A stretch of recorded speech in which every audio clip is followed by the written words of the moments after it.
All right, guys, we're going to learn the tip-over change from Expert Card Technique, published back in 1940. It's a useful way to get a card to the top or to have an end kicker to an ambitious card routine. It's beautiful just by itself. Two ways to do this. You could do it as a card control, or you could do it as a magical transformation. If you're just using it as a card control, you'll have a random card selected. They can take a look at it, make sure everybody remembers. You'll set it on top of the deck. Now here's the problem, is that you will also see the card as you swing it out and you turn it face up. So we all know that it's the 6 of diamonds now. But the important part is we could put that 6 somewhere in the top half of this pack and then set the other pack on top. Feels like it's definitely somewhere in the middle, but you are a sneaky bastard who kept it right on top. Alternately, if you do an ambitious card routine, that's a routine where the cards keep coming to the top of the deck, you can riffle the cards apart. You can peel off their card and say, I want you to see that it's your card, the 6 of diamonds. It can even be a signed card. And you flip it over and you push it forward. You say, I want you to see that it's definitely your card that's going right here in the middle of the pack. And in fact, just to be sure, I'll put this pack in the middle of the other pack. And of course, because you put it in the center twice, it shows right back up on top. This is amazingly simple. You're gonna love how easy this is to do.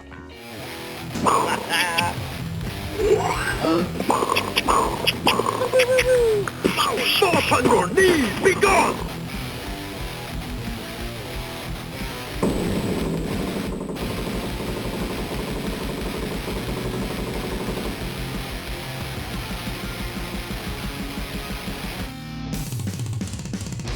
Amazingly, there's only two things you need to know to pull this off. One is how to swing cut the cards over. And the way you do that is you're gonna grip with 2 fingers on top, your thumb on the bottom. Your index is gonna be free. Your left hand is gonna be kind of waiting, a mechanic's grip, and your index finger is just gonna swing out some cards. You're gonna thumb it and let it rest just like that. So practice that a few times to get that swing cut down. And in fact, do the move legitimately a few times. That's always what you wanna do to make it look as natural as possible. This is what you're simulating. You're pulling over the top card, you're showing the top card, you're flipping it back down, and you're done. Now, the only secret move we're going to do, and it's diabolically simple, all you're gonna do is put a little bow in the cards, you're gonna let your finger rest, and you're gonna count off 1 card, and then just let it rest so you have a little bit of a gap in there between your pad of your thumb. So now you're gonna do the exact same move, only with that. You're gonna swing cut out, you're gonna turn the card over. Now here's the secret move. This time when you turn the card over again, watch this. You got this brief moment that you could just drop that bottom card on top. So if you do it at speed, it looks like there's the 6.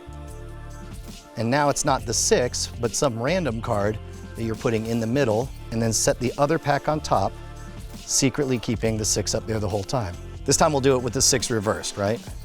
So instead of putting it face down, we'll leave it face up. You would swing cut over, you would turn it over to reveal the 6, and then you would flip it over. And now I'm just depositing that indifferent card on top so that we could put it in this pile and then set this pile right on top. So to do it as a kicker ending to the ambitious card, you riffle down and then stop. I put my pinky in there and I just let 1 more card down and I get that same bevel break. But the nice thing is there are fewer cards that I'm holding, so it's not like I'm having to do big meat hooks on this.